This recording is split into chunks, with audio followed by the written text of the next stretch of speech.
Oui, on démarre.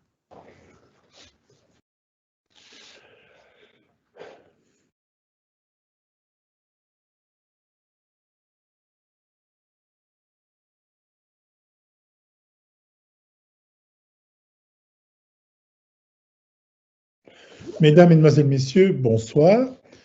Alors, tout d'abord, n'ayez pas l'air trop inquiet si vous me voyez à moitié endormi. Je me suis fait vacciner ce lundi avec ce merveilleux produit que l'Europe entière nous envie.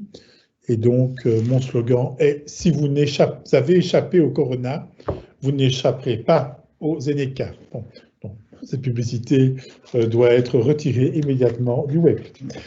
Alors, d'un point de vue plus sérieux, je voulais vous dire que si vous voulez poser des questions, faire des interventions, faites-les au fur et à mesure de mon petit exposé. Je les vois apparaître donc dans la ligne publiée et les personnes qui coordonnent la manœuvre, à savoir Françoise et Shannon, sont en train de suivre vos questions également. Donc, je pense que pour cette heure de cours de la Scherveragen, un peu particulière, vous allez voir pourquoi, nous sommes bien partis pour essayer d'échanger, même si on ne se voit pas.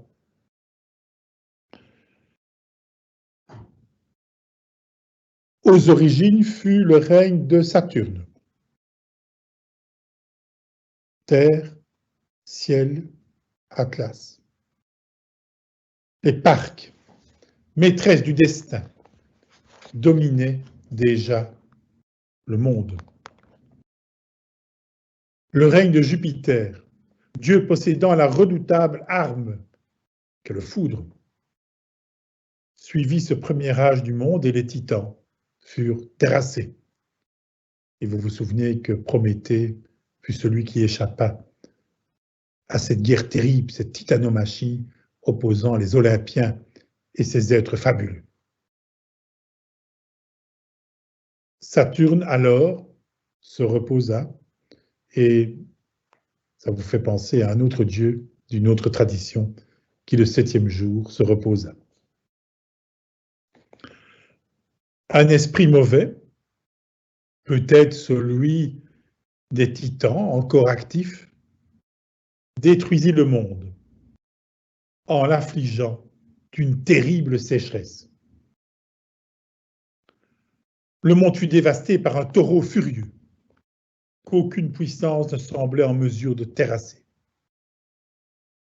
Heureusement, dans une grotte, Mitra naquit. Et en sortant, il rencontra des bergers, tira à l'arc et fit jaillir une source. Le cycle de la végétation réapparut aussitôt. Toutefois, le taureau poursuivit sa funeste entreprise en continuant à désertifier le monde. Mitra traqua le taureau, le captura, le traîna dans son antre, le sacrifia. Suite au message d'un corbeau, Mitra se rendit à un banquet convié par le dieu solaire. Suite à cette rencontre, Mitra fut associé au culte du soleil invincible Sol Invictus. Il s'agit de Mitra victorieux, Mitra Niké, avec lequel il partage un banquet commun. Il est réputé maintenant avoir rééquilibré le cosmos. Il est entouré de ses fidèles, portant des masques de corbeaux et de lions.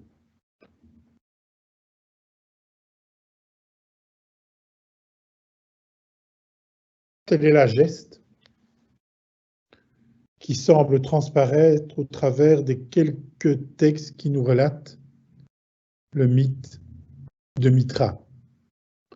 Ce dieu peut être apparu dans l'Inde védique sous la forme du Mitra, M-I-T-R-A, avant de passer dans le monde iranien et le monde méditerranéen, les métamorphoses d'un dieu sur plusieurs millénaires, sa pénétration dans l'Empire romain, et ceci est contesté par certains spécialistes, et enfin le déploiement de sa geste, avec un G majuscule, au sein de cette société où la valeur des hommes, la valeur militaire, la valeur des gardiens des frontières, les douaniers, la valeur des gardiens des cités, les milices, la valeur aussi de ceux qui transportaient les denrées et les échangeaient, les commerçants, était placée au plus haut point. Dans cet empire romain, où un quart de la population mondiale vivait, où une moitié de la population mondiale était dans la sphère interne ou externe de cet empire, dont l'autorité était sans partage. Dans cet empire romain, où on déplaçait les légions au rythme des conflits, et il y en eut beaucoup, tantôt des limes de la Germanie, des frontières du Rhin, tantôt de celles du mur d'Adrien, au nord de l'Angleterre, entre l'Angleterre et l'Écosse, tantôt le long de cette ligne capitale pour les légions qui était le fleuve Euphrate, tantôt au bord du désert de Libye ou au bord du désert de Maurétanie, pour empêcher les incursions des nomades, tantôt sur les rives du Danube, car l'Empire sous Trajan englobera la fameuse Dacie, qui est une bonne partie de la Roumanie d'aujourd'hui. Au rythme de ces légions qui se déplacent, le dieu Mitra suit ceux qu'il protège, et l'historien des religions ne peut s'empêcher de dire à ceux qui l'ont inventé. Mitra va être véritablement un dieu protecteur de ces cadres, de ces hommes qui maintiennent l'ossature de l'infrastructure d'un empire, un empire redoutable, un empire solide, mais comme vous le savez aussi, un empire très fragile qui pourrit rapidement par sa tête. Il n'y a pas beaucoup d'empereurs romains qui meurent dans leur lit entre la fin du 1er siècle et le 2e siècle.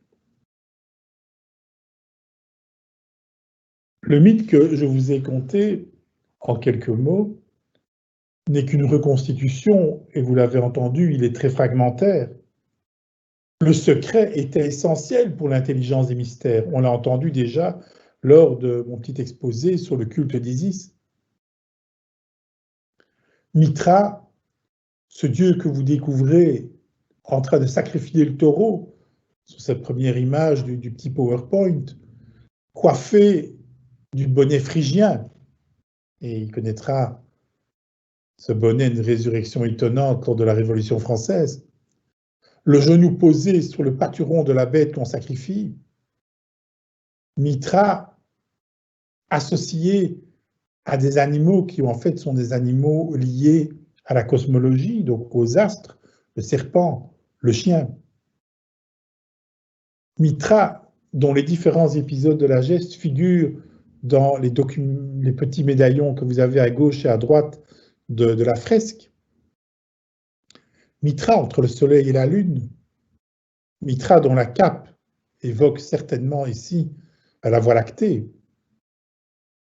Mitra qui sacrifie le taureau et aussitôt de ce sang qui coule surgissent dans certaines sculptures les céréales, la vie qui revient, l'humidité qui se rééquilibre dans un monde desséché. Mitra apparaît ainsi comme un dieu du sacrifice, un dieu de l'agriculture et pour tout dire pour les hommes, un dieu du salut.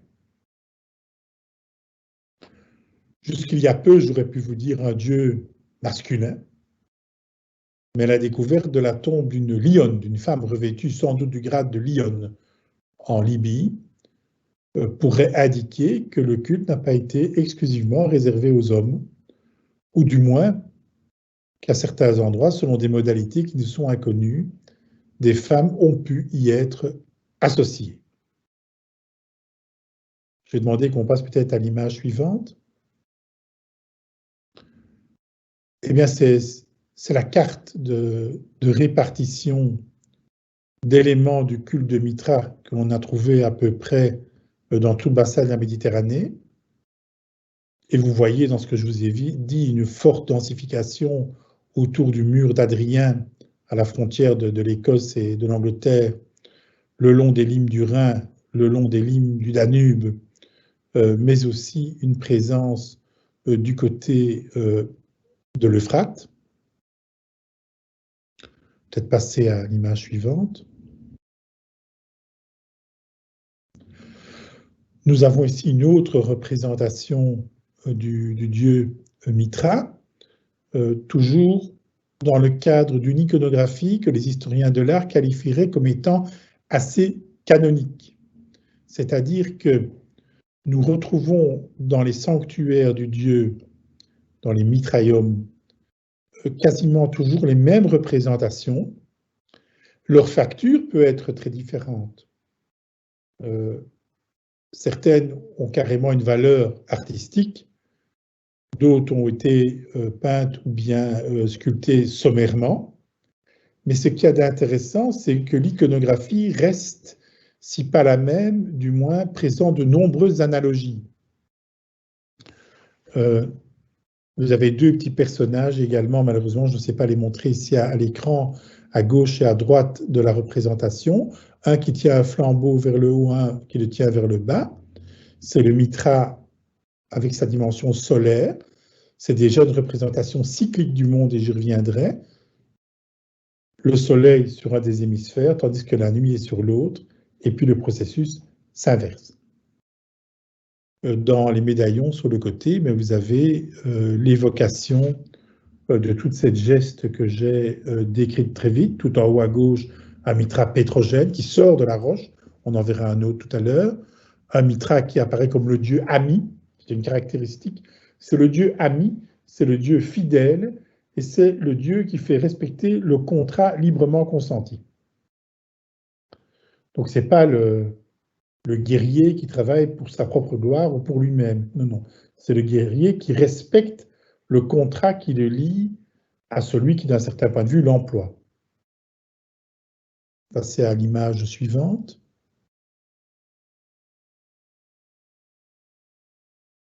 Voici une représentation d'un petit mitraillum. Si je tiens bien, c'est un qui se trouve en Angleterre. Alors, vous commencez à comprendre pourquoi les imaginaires maçonniques belges, au travers de la figure d'Eugène Goblet d'Alviela, vont s'affoler autour du culte de Mitra, quand Frans Cumont, un autre Belge, aura écrit une littérature assez abondante à ce sujet. En effet, la disposition d'un temple mitraïque, outre qu'il présente des analogies avec la basilique chrétienne dans sa structuration, pour l'époque, mais ressemble un petit peu à la façon dont les loges sont conçues du point de vue pratique. C'est-à-dire des banquettes de chaque côté où on se regarde, comme on disait dans le temps, comme dans le tram, un hôtel qui se trouve à un bout et une ouverture à l'autre, un espace clos. Vous avez vu une analogie cosmologique avec le Soleil, la Lune, la voûte étoilée sans doute au travers de la cape de Mitra. Donc, des analogies qui, semble-t-il, ont frappé Goblet. Passer à l'image suivante. Car mon objet n'est pas l'histoire de l'art, hein, mon objet est d'essayer de montrer comment cette structure a pu interpeller. Voici un mitraillum justement avec les deux banquettes dont j'ai parlé. La statue du dieu dans le fond en train de sacrifier le taureau, un petit autel devant. Alors, vous êtes dans une crypte, dans une grotte. Ce qu'il y a d'intéressant, c'est que s'il n'y a pas de grotte, on va la construire. Donc nous avons des archéologues qui ont trouvé des grottes naturelles qui avaient été aménagées, mais nous avons aussi dans les grandes villes, Rome au premier chef, des mitraillums qui ont véritablement été construits de main d'homme. Donc on aménage une grotte, on aménage un lieu qui est un lieu où on descend, on aménage un lieu qui est un lieu où, et ça l'archéologie l'a montré aussi, on pratique des rites, mais il semblerait qu'on pratique également la convivialité. Et des études assez récentes ont montré que ce type de lieu était partagé par les initiés autrement dit, on pourrait imaginer, alors de nouveau, hein, quand on travaille l'Antiquité, on met des si à toutes les lignes, mais on pourrait imaginer que ces mêmes locaux aient été partagés entre des groupes de mitrisants différents à la manière d'une grande ville, qui sont partagés par plusieurs loges. Donc la loge locale est partagée par plusieurs loges, c'est-à-dire groupes de maçons. En outre, on pense qu'une vie sociale s'y tenait autre que les rites. Donc s'y réunir en collation légère, par exemple, à la manière romaine, c'est-à-dire le coude appuyé sur la banquette à l'arrière et en étant légèrement allongé. Donc nous sommes dans des lieux à la fois de réunion cultuelle, nous sommes dans ça de polythéisme, rappelons-le, mais nous sommes aussi dans des lieux où il y a une fraternisation, où il y a une vie sociale qui s'accommode relativement bien avec le rythme de vie antique dans les grandes cités, où de façon générale, on dîne, on déjeune, diraient les Français, aux alentours de midi 13h. On va dîner très tard, à la manière méditerranéenne, et donc on prend une collation aux alentours de 17h. Et il semblerait donc qu'il y ait eu des réunions dont l'objet était davantage ce côté de sociabilisation, voire ce côté festif. Donc on retiendra des lieux qui sont symboliquement créés pour le culte, en ce compris dans les cités, avec cette idée donc de Mitra, ce dieu de l'antre, ce dieu de la grotte. Ces rapprochements avec la maçonnerie doivent être tempérés. Premièrement, c'est bien le dieu qui est au centre là, hein, et non pas un homme assis sur un petit trône à la manière de Saint-Nicolas, que nous appelons volontiers un vénérable maître. C'est donc bien le dieu qui est l'objet du culte et non pas les desservants. C'est ce qui sépare la maçonnerie des lieux cultuels d'ordinaire. On ne place pas un humain au centre du culte orienté. La maçonnerie n'est pas un culte, puisqu'ici nous sommes bien dans un espace cultuel. D'autre part, l'archéologie a aussi montré qu'on y pratiquait des sacrifices d'animaux, donc de petite taille dans ce cas-ci. On ne peut pas imaginer qu'on ait introduit des taureaux dans cet espace et qu'on les ait sacrifiés là. Nous y reviendrons. Donc ces sacrifices animaux ne font pas partie non plus des rites maçonniques, même si ceux qui considèrent les maçons comme des satanistes, vous verrez bien de temps en temps, semble-t-il, égorger l'un et l'autre animaux, mais ce sont des fantasmes. Passez à l'image suivante.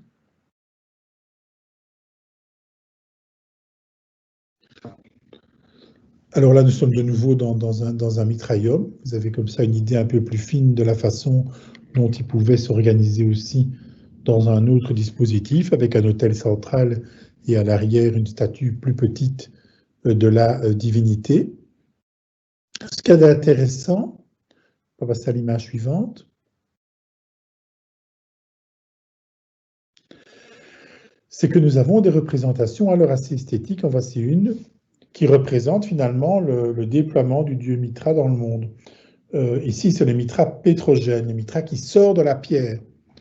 Donc ce côté pétrogène, évidemment, était parlant pour les maçons du XIXe siècle, puisqu'il mettait en évidence ce qui leur apparaissait comme étant central dans la pratique de la maçonnerie, à savoir le travail de la pierre, dégrossir la pierre brute et l'amener à la pierre polie.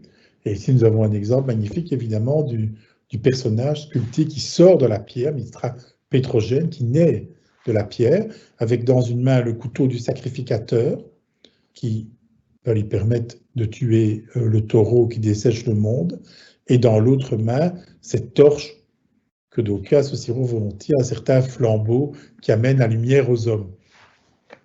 Je pense que ce symbole, dans ce cas-ci, est plutôt solaire, mais on comprend mieux au travers de l'iconographie pourquoi Mitra aurait séduit un certain pan de la maçonnerie au XIXe et surtout Gobelet d'Alviela, qui, à mon avis, tentait de montrer que dans la diversité des religions, il n'y avait pas que le christianisme qui avait abordé des motifs symboliques de premier plan pour l'épanouissement de l'humain. Au fond, il aborde les religions d'un point de vue presque phénoménologique.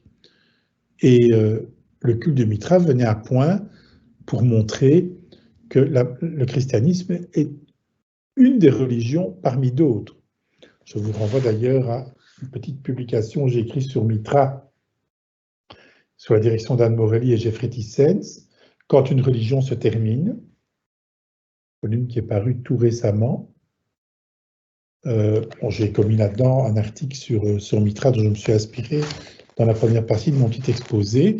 C'est la fin du culte de Mitra qui m'avait intéressé quand le christianisme précisément l'a supplanté. Passer à l'image suivante. Alors, ça, c'est un peu plus compliqué. Vous commencez à avoir une série de symboles qui apparaissent et qui me semblent très intéressants. Vous avez d'abord l'image d'un Mitra qui rejoint le dieu solaire. Vous connaissez le culte du Sol Invictus, du dieu solaire invaincu dans l'Empire romain, dieu très volontiers associé à la puissance apollinienne. Hein. Constantin, empereur au IIIe siècle, dont on dit qu'il se serait converti à la fin de sa vie au christianisme, se réclamait jeune du Sol Invictus, son lignage étant un lignage apollinien. Sur cette image, vous avez non seulement Mitra et le dieu solaire ensemble à une sorte de nuage table de banquet. Il y a une image comme ça de Mitra et du dieu solaire qui banquettent ensemble, donc le banquet étant le symbole de la fraternité, qui les unit autour du rituel certainement, mais on n'est pas certain du sacrifice du taureau.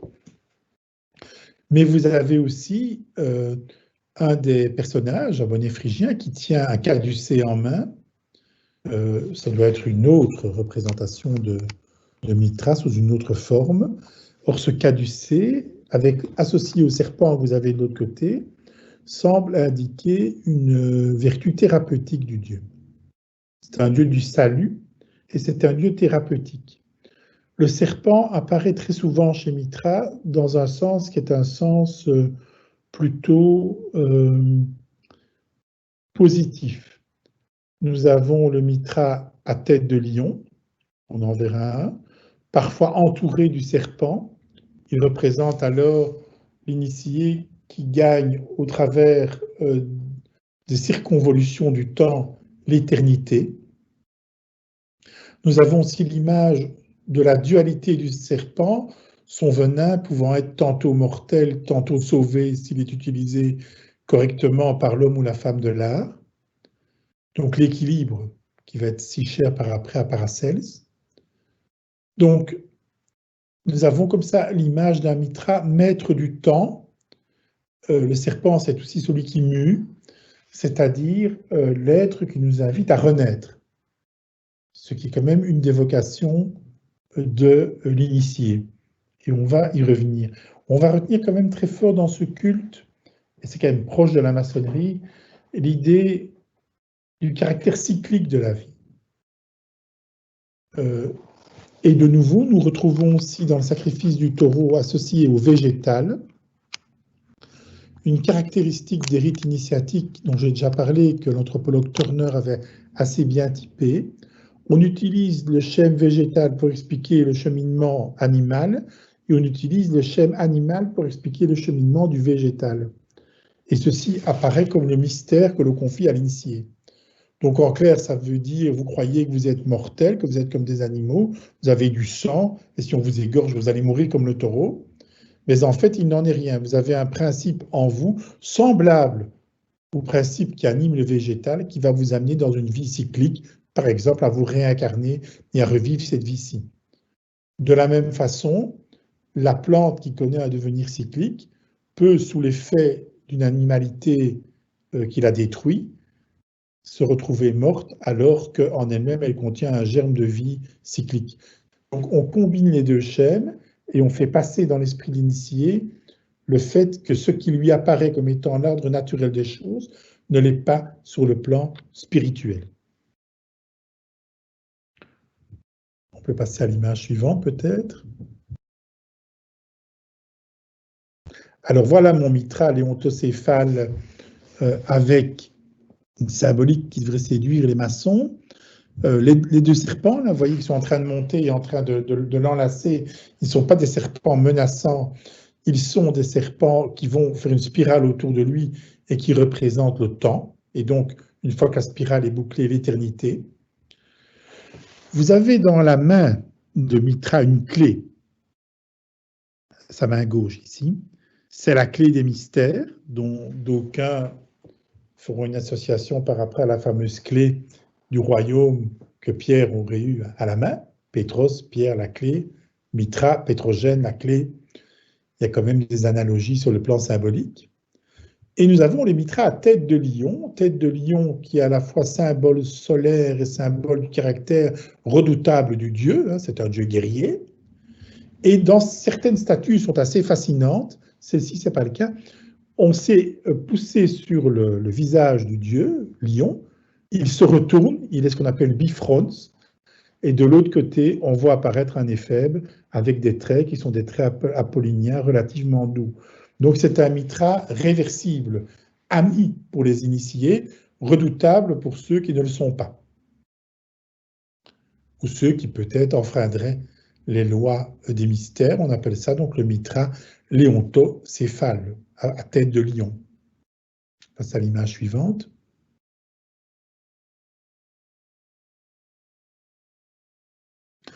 Ben voilà une reconstitution, bon, un peu naïve peut-être, d'un temple mitraïque classique, un mitraillum. Le plan est semblable à celui des basiliques, mais dans son organisation, notamment l'orientation des personnes, est assez proche de ce qu'on peut trouver dans une loge maçonnique, d'où une certaine fascination à l'endroit de cette architecture.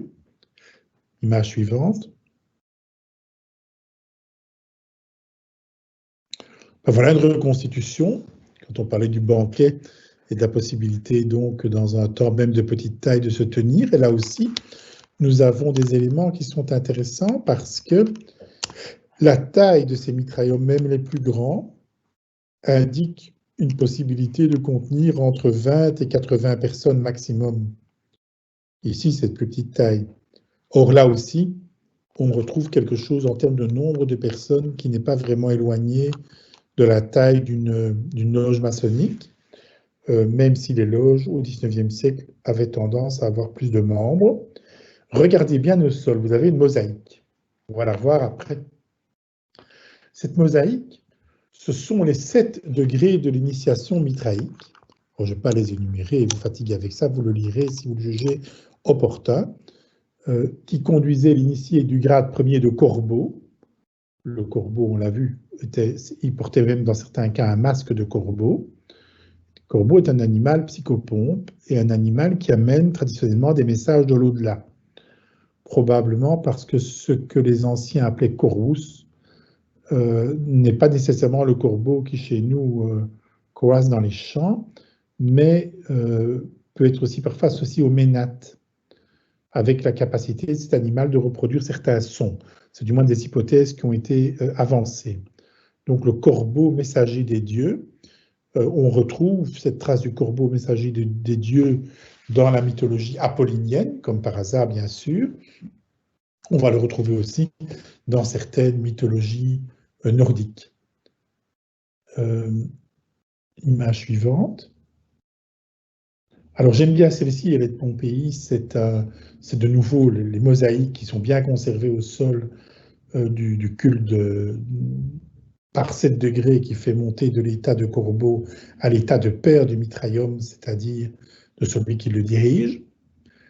Et l'effort qu'il faut faire intellectuellement à cet endroit, attendu le caractère voûté du temple, c'est qu'en fait, ce qui nous apparaît ici comme une sorte de pavement qui mène vers un orient où se trouverait le grand prêtre, en fait, doit être imaginé de façon cyclique.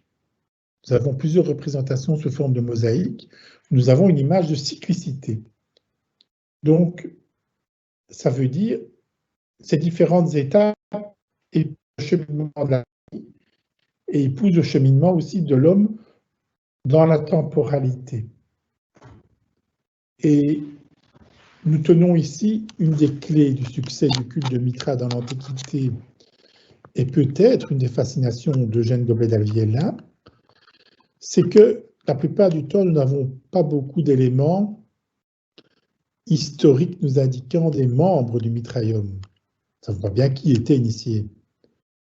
On a quelques listes, dont une qui vient d'Hispanie, et on se rend compte que, comme dans une loge maçonnique, celui qui dirige la loge, du moins dans les imaginaires, les gens aiment bien les chefs, n'est pas nécessairement la personne qui a la fonction sociale la plus élevée. Ainsi, dans une des sources, Turcan l'a un peu répertorié dans ses cultes orientaux, nous avons la trace que celui qui dirige la loge d'une légion en Hispanie est en fait un épicier. Bon, c'est un des épiciers de la Légion, c'est-à-dire que quand on creuse, on se rend compte qu'il a été centurion, ça devient déjà plus intéressant. Et puis il a été le premier des centurions de la Légion, le primipile. Puis il a été retraité. Alors il a ouvert une petite boutique, une épicerie. On peut aussi venir boire un verre. Et les anciens copains de la Légion viennent volontiers, évidemment, boire un verre avec l'ancien centurion. Et on achète ce qu'il faut pour le confort à l'épicerie de l'ancien centurion. Jusque-là, bon, on ne va pas voir cet homme qui dirigerait la loge un peu à la manière de ce sergent chez Kipling qui dirige la... C'est déjà plus intéressant, c'est que nous avons trace que le général de la Légion est initié. Et il n'a pas le premier rang. Or, vous pouvez me croire qu'un général de la Légion à l'époque, ce n'était pas un ministre de Morlanway-Ouest. C'est un pouvoir réel. Intéressant donc de voir qu'on a créé là une structure qui est une structure transversale dans la société, une société très fortement hiérarchisée. Et une telle structure transversale ne pouvait se faire que dans la référence quand même au sacré. Si l'on en croit certains historiographes romains, l'empereur Commode lui-même, qui porte mal son nom car il n'était pas, aurait commis une atrocité lors d'un rite des mystères du Mitra auquel il avait été initié, et les initiés, tout empereur romain qu'il était, l'ont exclu de la confrérie. Il n'a pas dû faire très bon et mitraillisant en ces temps-là, mais il n'empêche qu'on voit là comment une structure initiatique qui n'est pas véritablement la structure officielle, qui est un culte de l'externa superstitio, des cultes extérieurs au culte traditionnel des Romains, qui n'est pas véritablement le culte impérial. Comment ce culte peut avoir une importance sur le plan d'une certaine forme de transversalité du pouvoir au sein de structures qui sont extrêmement hiérarchisées. Et ça aussi a pu être, me semble-t-il, une réflexion qui a animé Goblet lorsqu'il a jugé opportun d'introduire des références au culte de Mitra dans le rite écossais ancien accepté en Belgique. Peut-être passer à l'image suivante, s'il y en a encore une. Alors, nous voilà à quelque chose qui va intéresser un peu tout le monde. Je vous ai montré l'intérieur d'un mitrailleum. J'ai essayé de vous expliquer ce qu'on y faisait, peut-être en surdéterminant un peu. Il y avait d'autres rites que nous connaissons encore plus mal. Ce rite-ci est un rite de sacrifice du taureau, nous y voilà. Il est sacrifié sur une sorte de plancher à claire-voie. L'initié se trouve en dessous dans une position d'orant et de main levée, donc en position de prière. Et le sang du taureau tombe sur l'initié. Nous savons que ce rite était pratiqué parce que nous avons description de ce rite en des termes extrêmement péjoratifs sous le calame d'un certain Firmicus Maternus, qui était un polythéiste qui s'est converti au christianisme pour des raisons bassement matérielles et politiques, et qui s'est senti obligé de dépeindre ces rites sous leur plus mauvais aspect. Ici, il nous a donc bien dépeint la façon dont ce sacrifice avait lieu, et on peut rapprocher cette image sans doute de la description de Firmicus Maternus, sachant aussi que ce type de lieu, souvent dans des clairières ou dans des forêts, où était pratiqué ce rite était aussi partagé avec d'autres traditions initiatiques. Je pense par exemple, semble-t-il, au culte de Attis. Ce dispositif de ce type a un certain coût. Et donc, il est possible que des confréries d'initiés différentes se partageaient le lieu avec des rites relativement proches.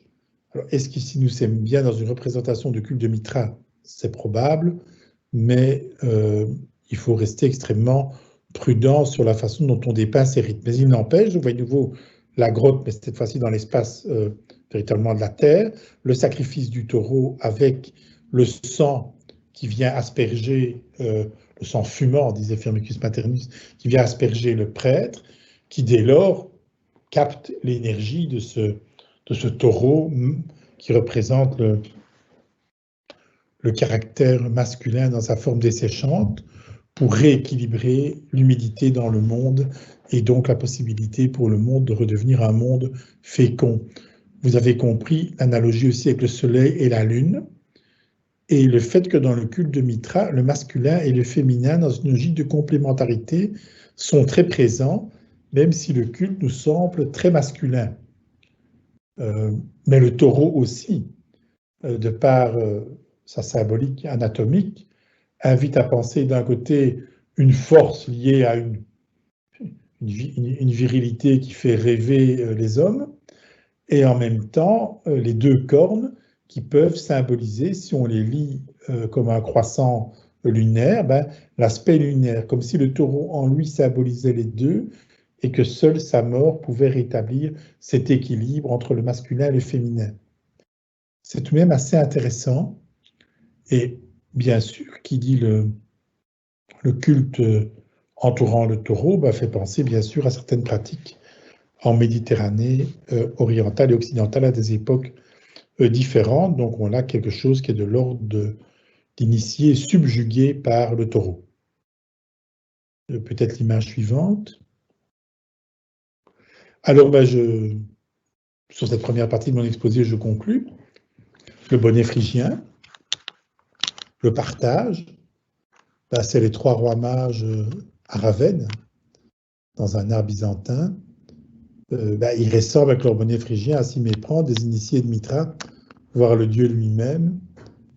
C'est tout de même assez intéressant, surtout quand on sait qu'il n'est nullement trace de trois rois mages chez Luc. Il est question davantage effectivement de mages, mais le chiffre 3, les dons, les présents, le bonnet phrygien, on voit bien qu'il y a eu là des symboles qui se sont agrégés les uns aux autres dans un sens qu'il est évidemment assez difficile de percer. Donc voilà pour cette première partie de mon petit exposé sur le culte de Mitra. Nous avons deux textes qui ont été écrits sur Mitra qui retiendront maintenant un peu mon attention pour le second volet de mon exposé. Un qui est paru dans le volume consacré à Eugène Goblet d'Alviela, qui a été la résultante d'un colloque qu'avait dirigé Hervé Asquin, colloque qui avait été tout à fait magnifique, je trouve, autour de la figure de ce grand personnage à la fois de l'ULB et de la franc-maçonnerie belge. L'autre qui a été écrit dans la foulée de cet article par Philippe Liévin. Je vous renvoie donc à l'article de Philippe Liévin qui est paru dans le volume Sous les cultes à mystère, édité à La Pensée et les Hommes. Ces articles permettent de mieux comprendre comment Eugène Goblet d'Alviela a tenté de rapprocher le culte de Mitra à un rite symbolique des hauts grades maçonniques dans sa volonté de réformer les rituels.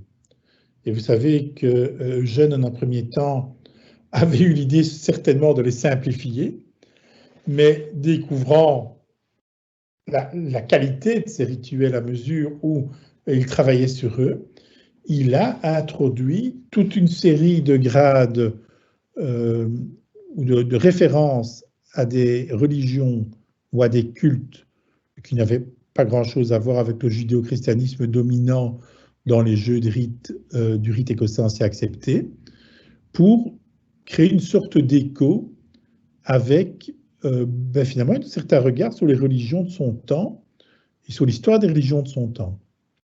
Par exemple, il va introduire des références aux Druzes, au 22e degré. Prince du Liban, les Druzes, c'est le rapport avec le Liban, donc il va introduire des références à la pensée des Druzes, qui est une incursion dans un univers partiellement musulman. Il va introduire des allusions au bouddhisme, au 26e degré. On sait qu'il avait fait le tour, j'en parlerai la prochaine fois, de la planète avec le prince de Galles. Il parlait un anglais, bien sûr, parfait. Donc, dans ses rituels Prince de Merci, il va introduire la référence au Bouddha, Lord of Mercy. Il va introduire la référence à Mitra, au 28e degré, chevalier du soleil. Excusez du peu, c'est quand même pas mal quand on se lève le matin et qu'on se dit « je suis chevalier du soleil », on s'en remet difficilement. Il va introduire une allusion au christianisme des origines, au christianisme primitif, au 29e degré, chevalier de Saint-André d'Écosse. Toutes ces allusions, dont certains ont dit mais ne sont pas très profondes, ne sont pas très recherchées sur le plan philosophique, etc. Mais s'inscrivent donc dans cette logique d'essayer de présenter les rites maçonniques comme ayant une capacité, par analogie, d'investiguer d'autres traditions religieuses, d'autres traditions spirituelles, et renvoie à cette idée que j'ai osé émettre et qu'on peut ne pas partager. Un maçon traverse les rites, on ne lui demande pas d'y adhérer. En effet, si vous deviez être tout ce que, par exemple, le rite écossais ou le rite écossais ancien accepté vous propose d'être, rien qu'en découvrant déjà les quelques degrés dont je viens de parler, et si j'ajoute à ça le degré de Prince Rose-Croix, plus tous ceux qui sont avant sur le judaïsme, plus la maçonnerie de la construction du 3 premiers degrés, plus ce qui vient après avec des références à la chevalerie et par exemple aux Templiers, si vous deviez adhérer à chacun de ces rites, il est certain que le 9e à Erasme serait encore plus peuplé et que vous seriez quelqu'un de très particulier sur le plan spirituel. Donc, l'idée n'est pas d'adhérer à cela, d'épouser cela à chaque fois et de chaque fois se sentir investi du pouvoir religieux du rite en question, ça n'a aucun sens, c'est de traverser le rite qui donne à penser et fraternellement d'essayer d'exprimer ce que vous avez ressenti en positif ou en négatif pour le partager avec les autres. Donc, il y a quelque chose aussi de l'ordre du cheminement et de la rencontre. Et c'est la raison pour laquelle la maçonnerie donc n'est pas une religion, et malheureusement, j'oserais le dire ici, on est entre nous, la maçonnerie peut parfois dérégler certains esprits, parce que des personnes qui ont été formées dans des religions de façon assez stricte peuvent avoir, entre guillemets, la tentation d'épouser à chaque fois le rite en question et de s'estimer les dépositaires de cette foi particulière et de se comporter comme des grands prêtres. C'est évidemment très tentant, mais ce n'est pas du tout le sens de la maçonnerie tel qu'un personnage comme Gobelet d'Alviela l'a pensé, ou même la maçonnerie avant. Les maçons sont des ouvriers qui travaillent dans un temple en construction. Quand le temple sera terminé, les commanditaires l'investiront et ils y feront ce qu'ils veulent. Et si d'aventure il y a des maçons parmi eux, alors ça c'est leur foi, c'est leur religiosité, c'est leur culte, qu'importe. Mais la réunion des maçons dans ce lieu de construction n'est pas une réunion de prêtres, c'est une réunion d'initiés. Ce qui n'empêche que le prêtre peut être initié. Ça, c'est un autre débat. C'est très important à concevoir. Vous voyez aussi que si l'approche de Gobelet d'Alviela est assez, pourrait-on dire, œcuménique, il y a évidemment des traditions qui manquent dans tout cela. Et le fait d'avoir choisi en creux montre les manquements. Et dans un monde qui est beaucoup plus ouvert aujourd'hui aux traditions spirituelles venues de partout, pour un tas de raisons qu'on comprend très bien, par exemple, à titre personnel, je serais plutôt, mais là je mets mon petit chapeau d'initié, si on peut dire, parce que moi, ce qu'on n'est jamais, je n'en sais rien, mais par exemple, l'absence de référence aux traditions animistes, aux traditions chamaniques, aux traditions africaines, personnellement, à mon avis, est un manque. Parce que c'est un des grands pans de la spiritualité de l'histoire du monde qui est absente dans ces rites. Ce qui ne veut pas dire pour autant qu'on ne puisse y penser, les évoquer et en parler en loge. Mais je veux dire par là, quand on fait des choix, alors évidemment, on crée des manques. Si on reste dans une maçonnerie très judéo-chrétienne, ben, on crée aussi beaucoup d'exclusions. Donc, quel que soit le chemin que l'on épouse, il y a toujours un problème, et c'est peut-être pas plus mal comme ça.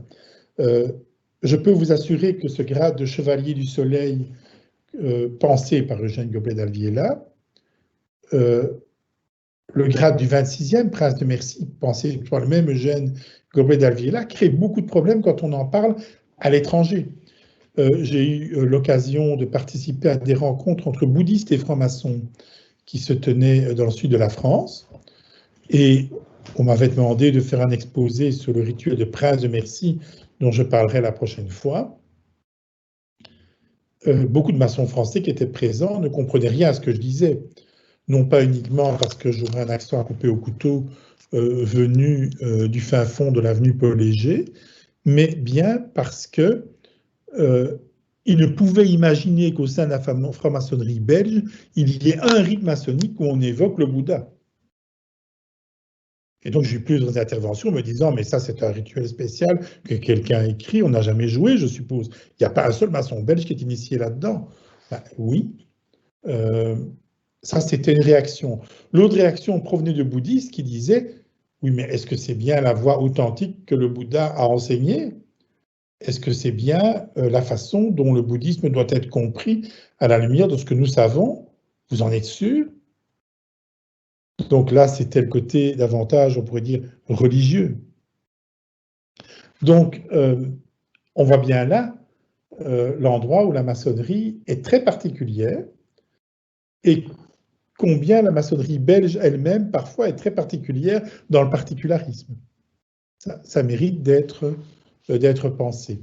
Et sans dévoiler des choses que nous ne peut connaître, je peux vous dire aussi que dans pas mal de lieux où ces rituels sont joués, ben parfois, 1 an sur 2, on joue le rituel selon Goblet, parfois 1 an sur 2, le rituel traditionnel, de façon à ce que quand même les maçons belges aient un certain regard ouvert sur ce qui est vraiment pratiqué ailleurs, parce que une idiosyncrasie comme celle-là pourrait quand même être difficile sur le plan du dialogue avec d'autres pratiques.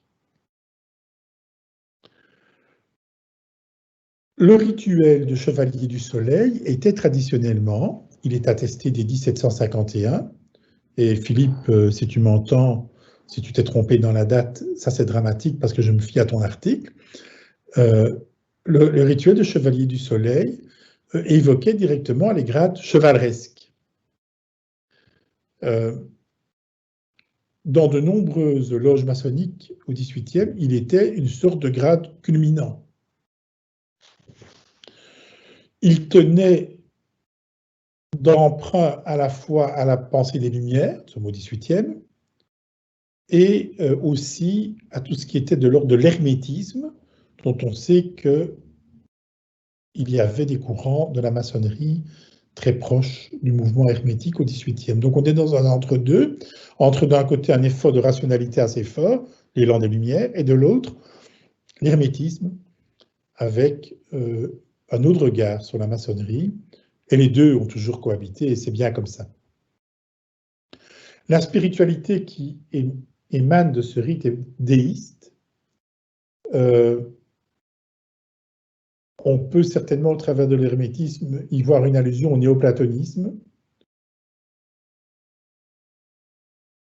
Il me semble qu'on pourrait dire que dans tous ces rituels de haut grade maçonnique, il y a tout de même toujours un fil rouge qui se niche derrière, qui est de dire, vous les chrétiens, vous les juifs, il n'y en avait pas partout, hein, parce que la maçonnerie n'a pas toujours été très tolérante à cet endroit, quoi qu'on pense, au XVIIIe et au XIXe.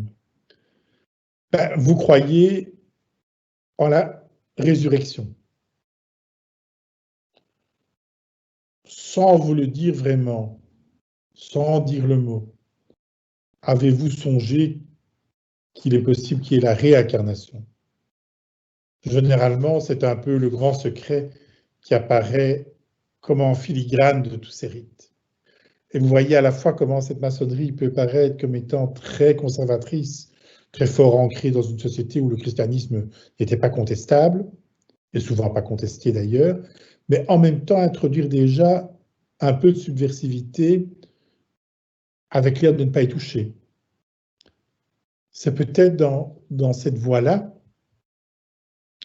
que le rituel du Chevalier du Soleil, probablement en rapport avec l'analogie entre le soleil et le souverain bien de la République de Platon, livre 6, amène l'initié à découvrir la sainte vérité. Et ceux d'entre vous qui aiment bien l'histoire des religions et qui connaissent un peu la maçonnerie traditionnelle diront ben, c'est pas étonnant, c'est une déclinaison autour de l'évangile de Jean. Qu'est-ce que la vérité? Demande Pilate au Christ, qu'est-ce que la vérité? Le prologue est un véritable hymne à la lumière. Bon, c'est pas étonnant que les maçons aient fait une déclinaison là autour. Ils revisitent en fait leurs fondamentaux au travers de ce rite. On va donc voir une véritable fascination pour le soleil, pour la lumière, et celle-ci arrive sur la table de travail de Goblet d'Alviela, qui, lui, en tant que spécialiste des religions, va se rendre compte que cette affaire du soleil dans l'Antiquité, elle est omniprésente.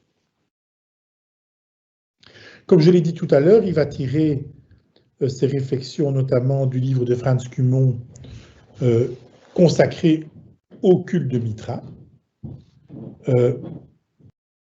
Il s'intéresse au mithriacisme romain, il s'intéresse au masdéisme perse, nous y voilà, le bonnet phrygien, ça vient des Perses, alors vraiment, ou en imaginaire, on ne le sait pas, même pour l'Antiquité. Et il va être fasciné par le Soleil, la Lune et cette planète, les épreuves manifestement de l'eau, j'ai parlé de la source tout à l'heure, du feu, hein, du sacrifice, enfin, etc. Toute une série de rituels qui, évidemment, font écho chez lui à des choses qui sont liées à la franc-maçonnerie. Donc ça semble être le fondement de son intérêt pour le rite en question. Alors, Goblet d'Alviela va chercher certainement au travers du rite, c'est mon interprétation, hein, elle est vraiment contestable et on peut considérer qu'elle qu'elle est une surinterprétation personnelle, mais je pense que dans le contexte des condamnations pontificales au XIXe siècle, nous avons quand même plus de 60 condamnations en un laps de temps relativement court, hein, avec des condamnations extrêmement virulentes. À partir de la seconde moitié du XIXe, ça devient presque une obsession entre Pie IX et Léon XIII que de condamner la maçonnerie. Tout ça est lié avec l'épopée de Garibaldi, etc. Bon, c'est un peu la transposition de problèmes italiques en dehors des frontières de ce jeune État-nation, mais il n'empêche, ça va frapper de plein fouet la maçonnerie belge et la maçonnerie continentale en général. Je pense qu'au travers du culte de Mitra, il a trouvé le moyen d'exprimer une certaine fidélité de l'ossature, de ce qui a maintenu un empire, et peut-être dans les imaginaires l'empire le plus important pendant des siècles, au travers de ceux qui en étaient véritablement les cadres, et qui pourtant avaient une dévotion particulière à une divinité, pratiquaient un culte qui n'était pas connu du commun des mortels. Donc, transposé dans un français correct, je dirais, vous les dirigeants politiques, vous les hommes de religion, vous vous inquiétez des pratiques et des cultes des francs-maçons, sachez que ceci n'est pas anecdotique, ça s'est produit dans l'histoire et ça a été au bénéfice d'un empire aussi important que l'Empire romain. Donc le fait que des hommes soient initiés à des rites particuliers que le commun des mortels ignore, n'est en rien une menace au travers d'un secret qu'il faudrait cacher, voire même éradiquer, comme ça a été le cas pour le culte de Mitra, qui a été finalement, à la fin de l'Antiquité, véritablement balayé par les chrétiens. Et là, nous avons attestation archéologique. Préserver de tels lieux, c'est aussi préserver l'identité de ces hommes-là. Préserver de tels lieux, c'est aussi sauver d'un certain point de vue les valeurs dont le plus grand nombre a besoin. Donc, il me semble qu'il y a là derrière quelque chose qui est de l'ordre du politique. Il y a aussi une façon d'ironiser un peu sur les allusions au satanisme dont la franc-maçonnerie est frappée de plein fouet à l'époque, et ce n'est pas fini aujourd'hui. Regardez ces images qui ont l'air d'être des images sataniques, regardez ce dieu à tête de lion, regardez ces personnages avec des masques de corbeaux. Tout ça peut sembler être inquiétant. Essentiellement, ce sont des symboles. Et là, Goblet d'Alviela nous enseigne quelque chose qui, à mon avis, est essentiel, que tous les ennemis de la franc-maçonnerie détestent, mais qui est une vérité maçonnique pour peu qu'il y en ait une. Être un franc-maçon et poursuivre dans les systèmes de haut grade, c'est apprendre une chose: l'essence de la hiérarchie est symbolique. La majorité des êtres humains siègent ès-qualité. Et le jour où ils n'ont plus cette qualité, c'est comme s'il n'existait plus. Ils se comportent, tous là où ils sont, comme des monarques absolus de droit divin. Depuis le bonhomme qui vous accueille à la poste, jusqu'au bonhomme qui vous accueille dans un magasin où il a une fonction quelconque qu'il croit importante, jusqu'à celui qui vous donne cours à l'université. 9/10 des gens se comportent comme s'ils avaient un statut de droit divin. Leur autorité est à ce point incontestable que d'ailleurs ils ont proclamé qu'elle l'était. C'est une chose qui m'a frappé, et je dirais, sans vouloir faire l'éloge de l'ULB d'une façon un peu naïve, un certain esprit maçonnique, y compris dans les chefs, et c'est fort heureux de beaucoup de personnes qui ne sont pas à l'ULB, l'immense majorité, a percolé. C'est encore un des endroits au monde où on rencontre beaucoup de gens qui ne siègent pas de droit divin, qui ont compris qu'à un moment donné, dans une structure, on occupe une fonction, puis on occupera peut-être une autre, et puis on n'en aura plus, et que le monde ne s'en portera pas plus mal. Vous me direz avec un peu d'ironie, il y a des exceptions, bien sûr, mais pour avoir fréquenté beaucoup d'autres lieux, et sur plusieurs continents, je vous dirais, ce n'est pas si commun. Et la maçonnerie enseigne ça profondément à ses adeptes. L'essence de la hiérarchie est symbolique. Donc le mot hiérarchie, dont l'étymologie veut dire principe sacré, en fait, c'est le symbole. Et on n'occupe jamais qu'à un certain moment donné une fonction assortie à un symbole. Et cette autorité que l'on croit détenir est une autorité passagère.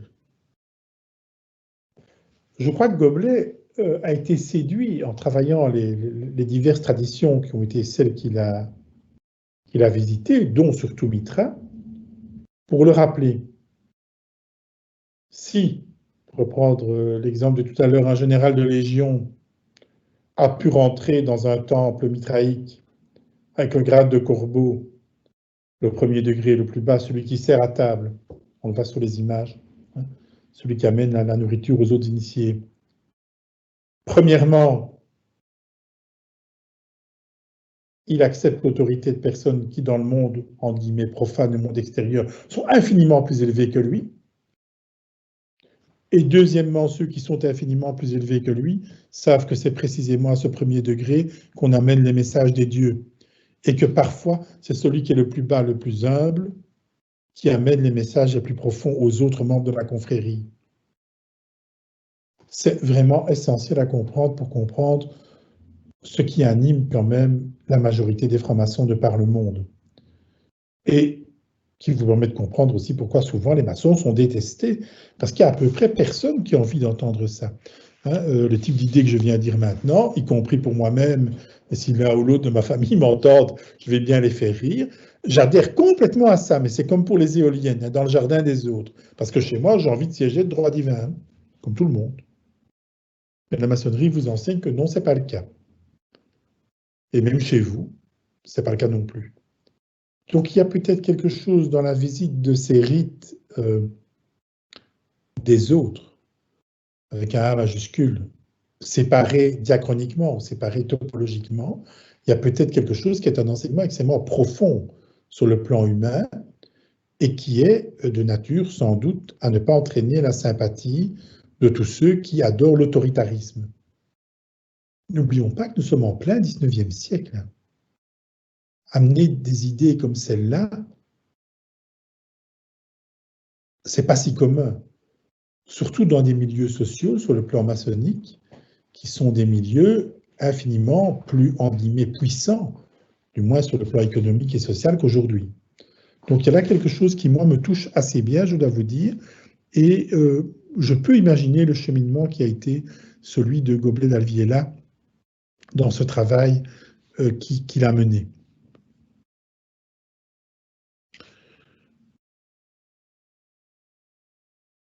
Une autre idée, alors elle est plus prof de sciences et religions en folie, qui se niche derrière le travail de Goblet, c'est de dire que finalement, dans toutes les traditions humaines, les symboles demeurent, mais le sens que nous accolons aux symboles change. On l'a vu tout à l'heure. Hein, la clé. Vous avez directement pensé la clé de vie des Égyptiens. Vous avez pensé la clé entre les mains de Saint-Pierre. Vous voyez la clé de Mitra. Vous verrez la clé par après dans l'hermétisme, etc. Chaque fois, c'est une clé. Le symbole demeure. Mais est-ce que la sémantique qui entoure du symbole est la même? Et là, Goblet est très moderne dans son explication de la symbolique. Il la lit au travers des échanges commerciaux, au travers des grandes routes qui sont les routes fréquentées par ceux qui sont appelés à circuler dans le monde dans l'Antiquité. Donc il voit assez nettement les symboles essaimés sur ces routes commerciales et sur ces routes qui sont des routes que les voyageurs fréquentent. Mais en même temps, ces symboles arrivés dans d'autres sociocultures y être chargés d'une sémantique différente. Là, il est un historien des religions, si pas contemporain, du moins de son temps, très visionnaire. Sa migration des symboles, sur beaucoup de points, a peut-être pris une nulle autre ride, mais reste un texte très inspirant. Et par ce biais-là, il fait quelque chose d'assez fin, que Philippe Liévin a bien démonté dans son article. Je suis ce qu'il dit, page 75 de la publication. Il nous dit « L'ouverture symbolique permet d'entrevoir le caractère infini du divin ». Donc là, on est quand même dans une logique qui est une logique qui rapproche des monothéismes. Et la sclérose des religions pétrie d'une dogmatique et d'une tradition qui entrave tout vrai cheminement spirituel.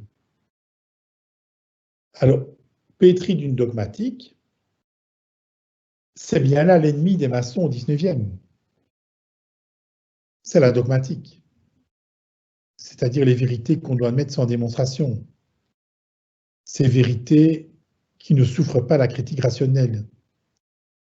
Ces vérités qui ne sont plus même un support pour le développement de la raison, mais une façon de contraindre la pensée de l'autre et d'entrer en télescopage direct avec cet axiome fondamental de ce qui deviendra la laïcité.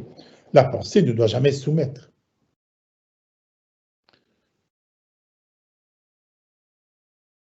Et cet écartèlement est très contemporain aussi parce qu'elle oppose maintenant la religion et le spirituel.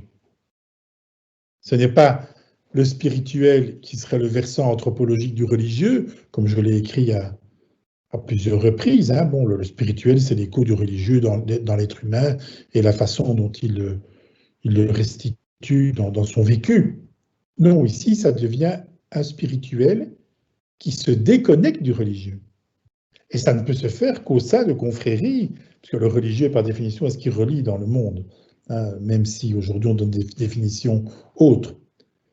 Et donc, il joue la carte d'une franc-maçonnerie qui finalement est détentrice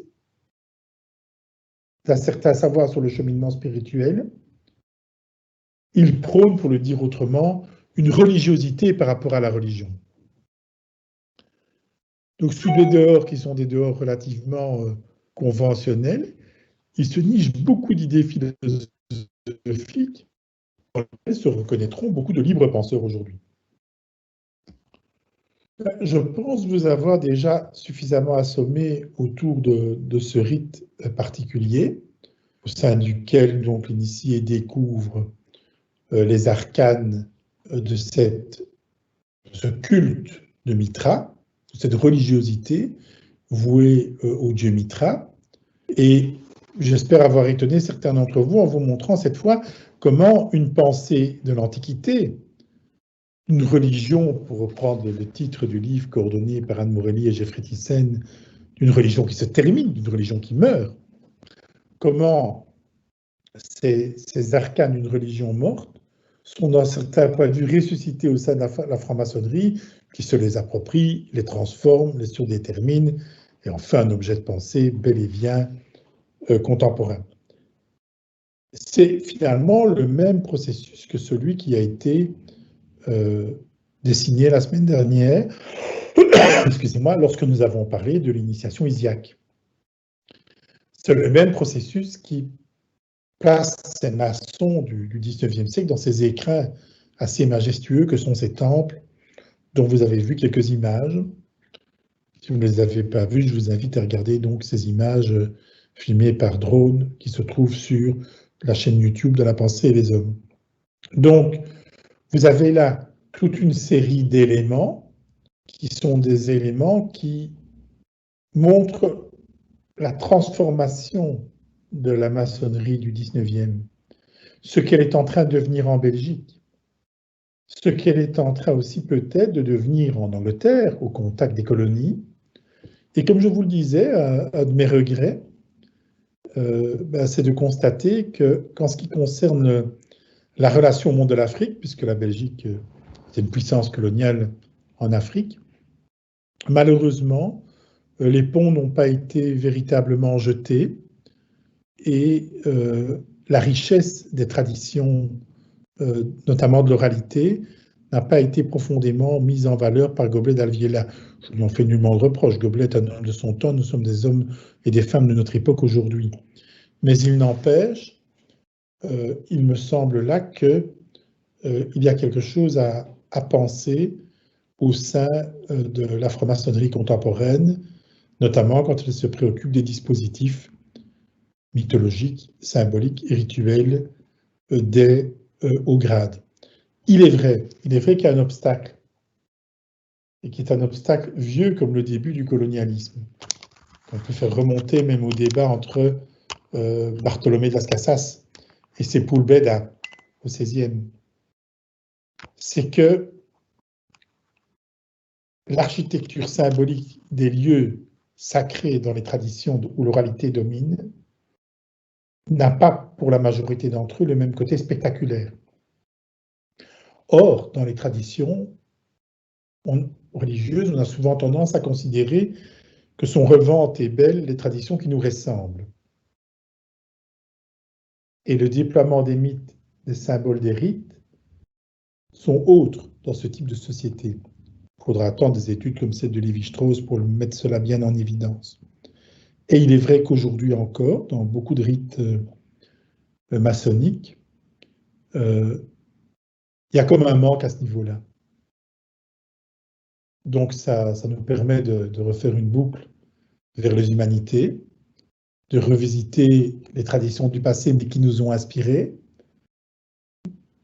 de penser avec une certaine fascination les autres traditions monothéistes ou les traditions centrées sur l'iconographie d'un Dieu sauveur, comme Bouddha a pu l'apparaître aux yeux de certains maçons du XIXe.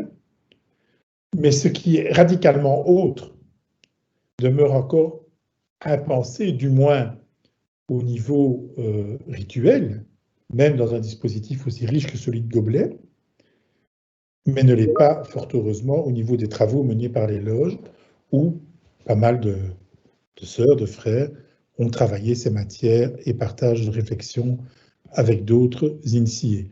Donc voilà, il reste du travail à mener, c'est bien heureux comme ça.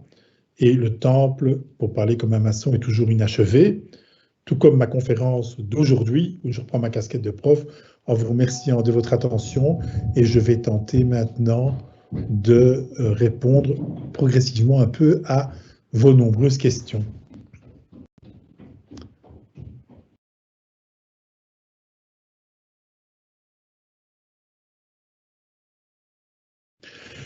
Y a-t-il un rapport entre Mitra et dans le Lévitique le sacrifice d'un taureau en parfum d'apaisement? Peut-être bien. Donc le sacrifice du taureau, c'est vraiment presque une norme hein, sur le plan de l'étude de l'Antiquité. C'est très normatif. Je pense aussi au bœuf Apis, enfin, etc. Donc là, on peut effectivement établir un parallélisme. Et encore faut-il reposer la dimension sacrificielle dans son contexte propre, mais c'est tout un débat.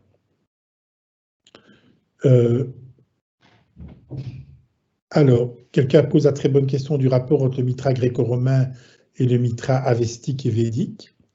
Eh bien, la relation entre les deux, elle n'est pas avérée. Certains historiens des religions aujourd'hui disent même qu'il n'y en a pas. Je ne le pense pas. Personnellement, je suis assez étonnant de la tradition classique qui pense que le culte de Mitra a pénétré progressivement l'Asie mineure, notamment au travers des fameux pirates ciliciens qui sévissaient sur la côte turque du sud de la Turquie, de l'Asie mineure aujourd'hui, donc au-dessus du Liban. Nous avons un texte de Plutarque qui nous dit qu'ils avaient été soutenus par des agents infiltrés déjà à l'époque des Perses, donc des Parthes, et il est probable qu'à mon avis le culte a pénétré par sans doute des contacts de ce type, d'abord discrètement, et puis progressivement ce culte puissant, eh bien Rome se le réappropriait, elle s'autorisait cela, et donc se réapproprier le dieu de l'ennemi et le mettre dans un écrin pour le valoriser, c'est aussi déposséder l'ennemi d'un certain pouvoir. Il y a un rituel à Rome qu'on appelait l'evocatio qui permettait ce type de rite. À ma connaissance, on n'a pas attestation que ça a été fait pour Mitra, mais dans la praxis, ça semble être le cas. Un temple mitraïque se trouve au musée de Tir-le-Mont. La grotte se présente comme un monument funéraire égyptien du Second Empire, où la famille se réunissait après la mort pour parler avec ce mort. Y a-t-il une forte liaison entre les deux? Où est ce hasard? Je ne pense pas qu'on puisse directement lier le culte de Mitra à des cultes funéraires égyptiens du Second Empire. Il peut y avoir des analogies dans les pratiques, mais ce n'est pas la même prospective.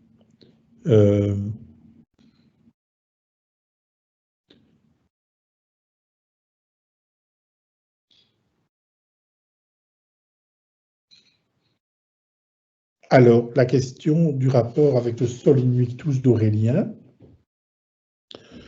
Traditionnellement, on distingue entre donc le dieu invaincu solaire prôné par certains empereurs romains presque comme un culte officiel, et le culte de Mitra qui était secret. Il ne faut pas nécessairement ramener l'un à l'autre, mais il n'empêche que, à mon avis, opinion de nouveau personnel, le néoplatonisme permet d'établir un lien dans cette fascination du soleil au travers des textes des philosophes de l'Antiquité tardive se réappropriant à leur manière Platon.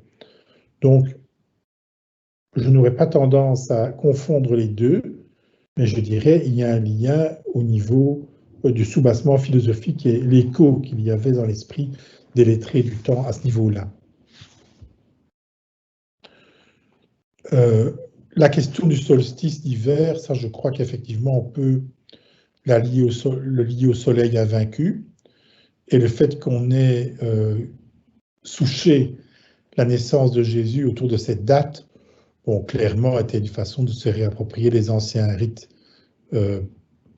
polythéistes. C'était vrai un peu partout dans toutes les cultures, et replacer l'imagerie chrétienne dans le cycle des fêtes classiques des polythéismes, puisqu'il n'avait pas échappé aux anciens dans l'hémisphère nord qu'il faisait plus sombre dans cette partie de l'année qu'au mois de juin. Donc là, il y a quelque chose qui est de l'ordre d'une stratégie dans le calendrier chrétien qui vient se soucher sur les calendriers traditionnels plus tard.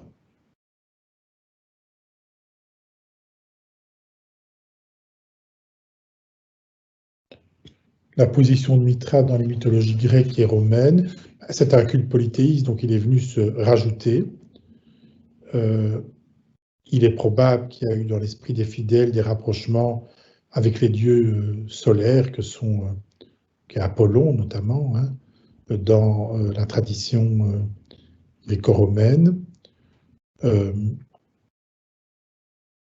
Les polythéistes acceptaient une certaine diversité des cultes, puisque comme je l'ai dit, ils jouaient sur plusieurs tableaux. Mais en même temps, Mithra n'était pas un culte officiel de l'Empire, même s'il a été le culte des officiels de l'Empire. Alors ici, j'ai une autre intervention. J'ai eu l'occasion de visiter la basilique Saint-Clément à Rome. En dessous de celle-ci, à différents étages correspondant à différentes périodes chrétiennes. Le niveau le plus bas est un temple de Mithra, qui ressemble à un temple maçonnique, oui. Les maçons se seraient-ils inspirés de ceci? C'est possible, mais c'est surtout une chance que nous avons eue. Alors il faut lire Pierre Chuvin dans Les Derniers Païens, c'est un très beau livre, paru aux Belles Lettres. La Rome, au moment du basculement entre les cultes polythéistes et les cultes chrétiens, était assez étonnante. Il y a même des légendes qui ont survécu des siècles dans certains quartiers de Rome, racontant qu'un serpent pouvait sortir en dessous de certaines églises, etc. Et l'archéologie a montré que certains temples de Mithra n'ont pas été détruits, mais ont simplement été fermés, bouchés, enchaînés avec des sentences de malédiction, comme si un monstre ou bien un démon pouvait en surgir. Alors certains ont été détruits, certains ont fait l'objet de mise en scène.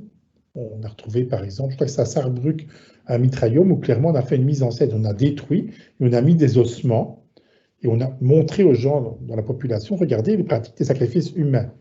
Ça ferait penser à certaines choses qu'on entend ailleurs.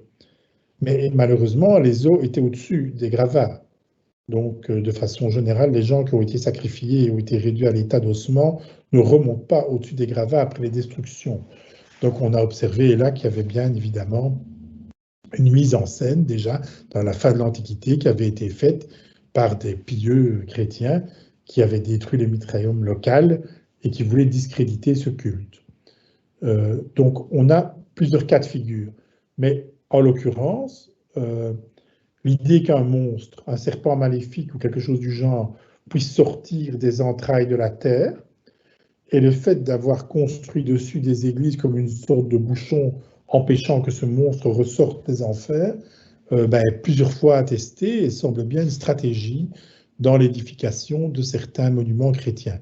Je le pense en tout cas, je ne suis pas historien de l'art, peut-être que quelqu'un comme Eugène Warrenbol aurait une autre lecture. Mais il me semble que stratégiquement, c'est ce qui a été fait à beaucoup d'endroits.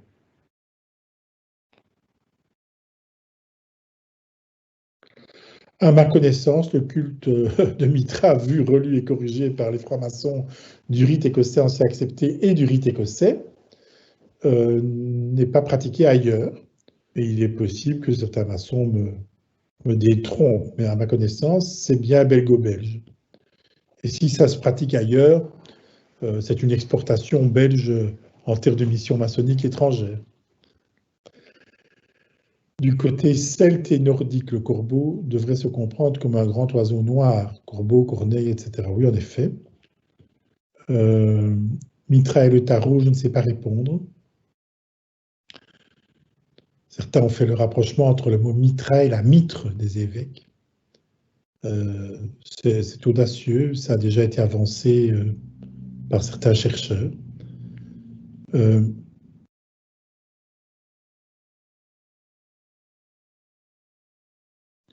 Ah oui, quelqu'un m'écrit ceci. Quand on voit le nombre de personnes qui ont introduit leurs griffes dans les rituels, comment se fait-il que les maçons considèrent ces rituels presque sacro-saints et qu'on ne peut y apporter ou y changer quoi que ce soit?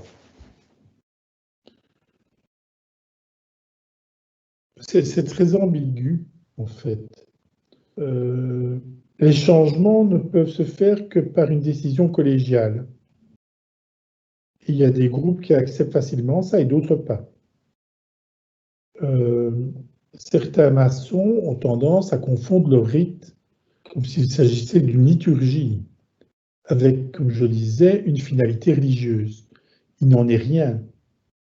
Les rites ont à la fois une dimension qui consiste à créer un lien fort entre les membres de la communauté, un partage, le partage d'un secret, et en même temps, comme je l'ai dit, ces rites, on les traverse et on n'a pas une obligation d'y adhérer. Par contre, on contracte l'obligation de le transmettre dans les formes que l'on a reçues. Et si modification il y a, cette modification doit être sanctionnée par le groupe. Donc ceci entraîne évidemment les difficultés que l'intervention laisse sous-entendre. On n'a pas prétendu, dit quelqu'un, qu'il y a un lien entre Mitra et Saint-Michel. J'imagine qu'il doit y avoir des rapports iconographiques avec le serpent, la lance, etc. Mais je serais quand même prudent. Aujourd'hui, quelle est l'influence de la symbolique de Mitra?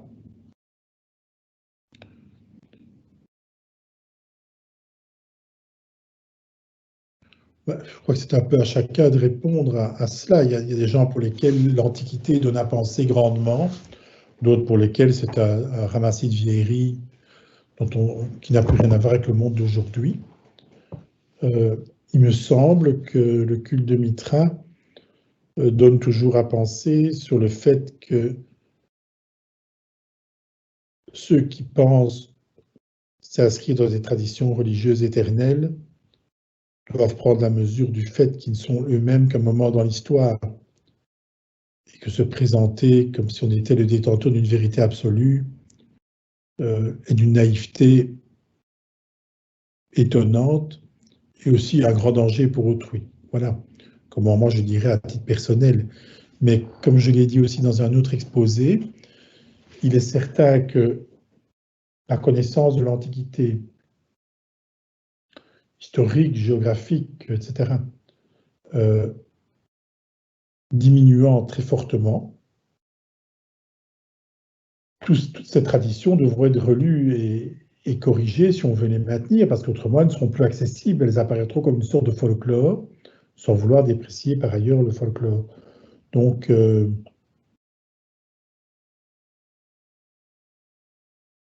on connaît un basculement d'un monde de l'enseignement vers un autre monde maintenant.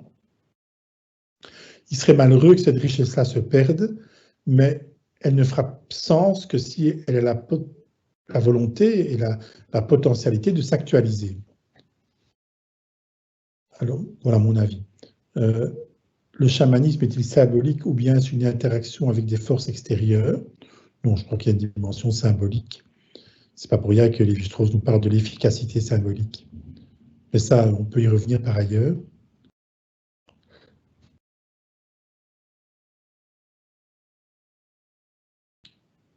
Quelqu'un parle de la symbolique de la construction qui serait universelle.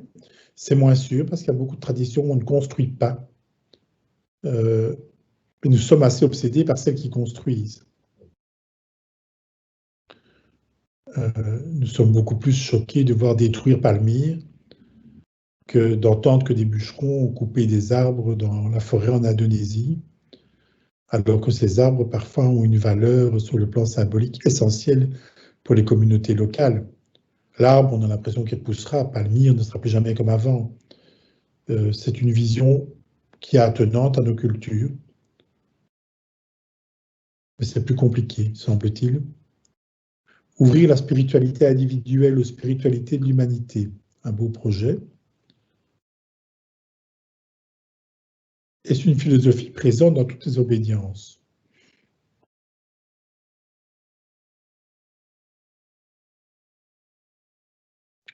Bon, je crois qu'en maçonnerie, il y a de tout. Il y a aussi beaucoup de personnes qui ne s'intéressent pas du tout à tout ça.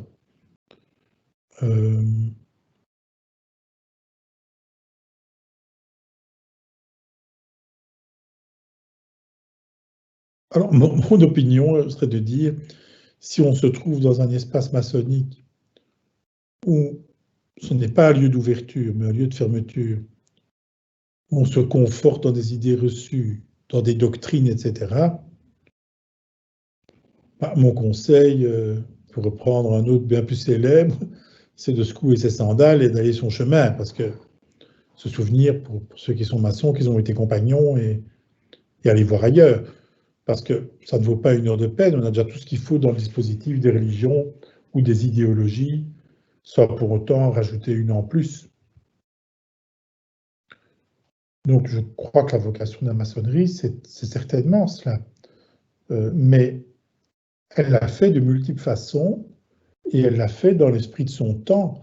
Et bien sûr, il y a eu des façons de concevoir la maçonnerie qui aujourd'hui seraient impensables dans l'esprit de maçon du XXIe siècle et qui est bien ancrée dans la maçonnerie du XVIIIe ou du XIXe. Mais il me semble quand même que ce projet d'universalisation, il est quand même là, logiquement. S'il n'est pas là, il y a un vrai souci.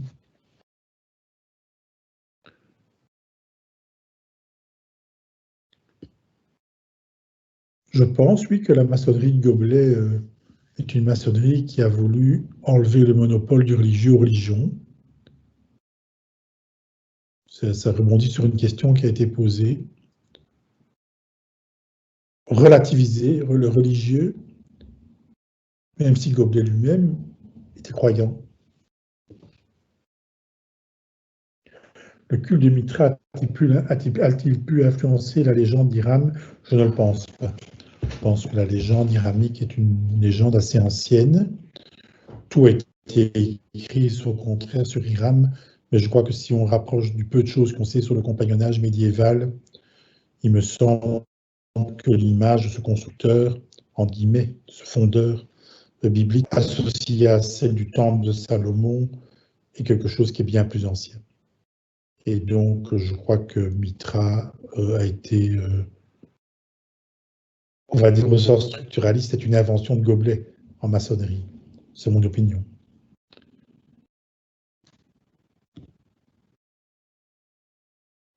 Oui, effectivement, les condamnations pontificales relatives à la maçonnerie datent d'avant Garibaldi, mais c'est à l'époque de Garibaldi que ça s'est vraiment intensifié. C'est là aussi que les maçons catholiques, contrairement à une légende d'Épinal en Belgique, notamment, n'ont pas quitté les loges, mais leurs enfants n'y sont plus rentrés.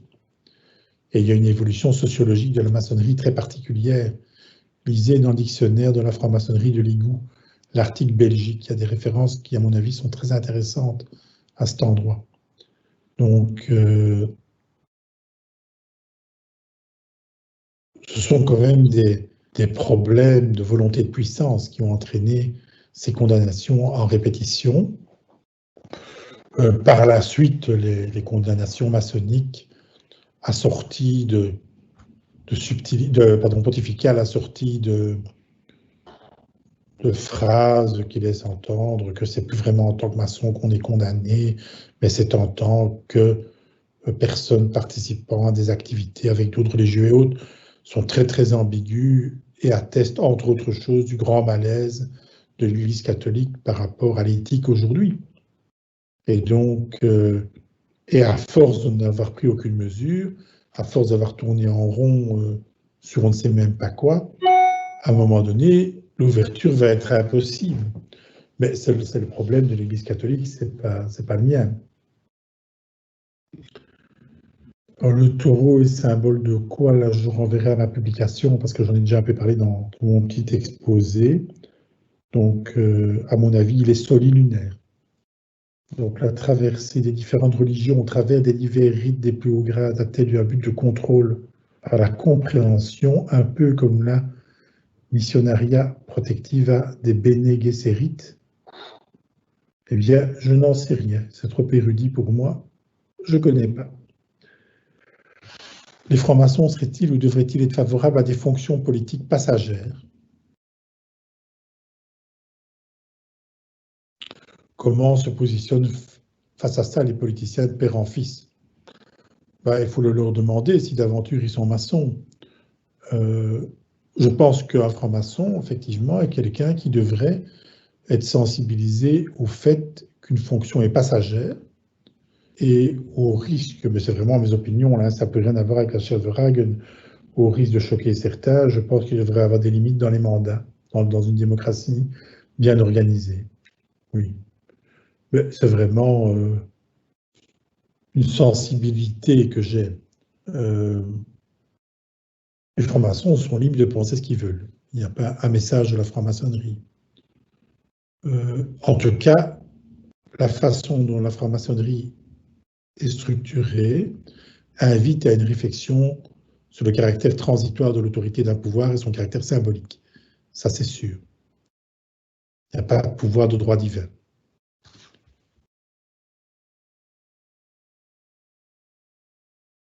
Quel est l'intérêt de garder les secrets autour de pratiques religieuses auprès d'un public extérieur? Pourquoi les membres veulent-ils parfois même garder le secret par rapport à leur appartenance à une loge? Mais parce que les gens peuvent être extrêmement agressifs. Moi, j'ai été initié dans une loge où pas mal de gens avaient connu la Seconde Guerre mondiale et ils avaient gardé la mémoire de ce qui s'était passé. Dans tous les pays, ou toutes les régions où les dictatures se mettent en place, les francs-maçons sont mal vus. Si d'aventure la maçonnerie continue à être en place, elle est véritablement noyautée, hein, je pense à la franc-maçonnerie chilienne. En tout cas, c'est un des lieux où on tente véritablement d'exercer un contrôle sur les personnes, voire on élimine purement et simplement les maçons. Et toujours aujourd'hui, même au niveau quotidien en Belgique, pas mal de maçons sont discriminés. Quand vous avez le cachet franc-maçon sur la tête, j'en sais quelque chose, c'est pas toujours si facile. Et il ne faut pas nécessairement être très loin du LB pour s'en rendre compte. Donc, il y a quelque chose là, même dans des institutions très favorables, généralement à la franc-maçonnerie, c'est pas si simple. Et en dehors, ça peut être terrible. Alors moi, je suis dans les rares qui peut encore parler à mes risques et périls aussi. Donc, je peux comprendre ceux qui veulent garder un secret sur leur appartenance. C'est un choix. Et c'est un choix qui, à mon avis, est respectable. Parce que dans une démocratie, le secret fait partie du droit démocratique. C'est dans les systèmes absolus de droit divin que le roi est partout chez lui et où le citoyen n'a pas de vie privée. Le corollaire de la démocratie, c'est le droit au secret, contrairement à ce que disent beaucoup de personnes pour les autres, pas pour elles. Donc il y a quelque chose là qui est assez intéressant, me semble-t-il. Pouvez-vous donner des inspirations de lecture sur Gobelet d'Alviela? Bien sûr, j'en ai donné deux. Le volume des problèmes d'histoire des religions, coordonné par Hervé Asquin, qui s'intitule Gobelet d'Alviela. Le petit volume, donc, Culte à mystère, qui est paru à la pensée et les hommes, sont des volumes où vous trouvez des bons articles sur Gobelet d'Alviela. Une des principales fonctions des religions me semble être de cautionner un ordre et un équilibre social établi. Dans cette perspective, les chercheurs de progrès spirituel ne peuvent être que des marginaux. Oui, en effet. Ça reste une de nos faiblesses d'ailleurs. Hein. Même pas que dans les systèmes religieux. Le bon élève, c'est celui qui dit oui à tout. Il dit au professeur ce qu'il veut entendre. Et en échange, le professeur dit « cet élève est tellement beau qu'il me ressemble ». C'est le meilleur élève. Et c'est comme ça qu'on fait carrière. Donc il me semble qu'en effet, la maçonnerie nous sensibilise à un autre regard, même si elle n'échappe pas à la règle. Alors là, j'ai une question technique. Les 53 degrés du Memphis Misraïm, c'est une obédience particulière d'inspiration égyptienne, sont en fait un projet d'intégrer d'autres traditions et dommage que personne ne s'y intéresse et veuille les compléter. Je ne connais pas très bien le dispositif complet, mais je crois qu'en effet, c'est la recherche, quelque chose là qui est un peu analogue. Voilà, donc je crois avoir répondu à peu près à tous les messages et toutes les questions qui m'ont été envoyées. Évidemment, on peut en garder pour la prochaine fois. Je vous remercie vraiment de l'intérêt que vous avez porté encore à cette chère Verhagen. J'insiste sur le fait qu'évidemment, les PowerPoint ne sont pas faits dans l'optique d'une histoire de l'art, avec les références académiques, etc. Ils sont juste là pour illustrer le propos, rien d'autre, mais ils aident quand même à ne pas parler d'éléments iconographiques en l'air. Ils permettent de visualiser. Je déplore toujours de ne pas vous voir devant moi, mais des temps meilleurs viendront. Et, histoire de faire un peu d'humour, si vous êtes vacciné, ben je vous souhaite bon courage. À bientôt.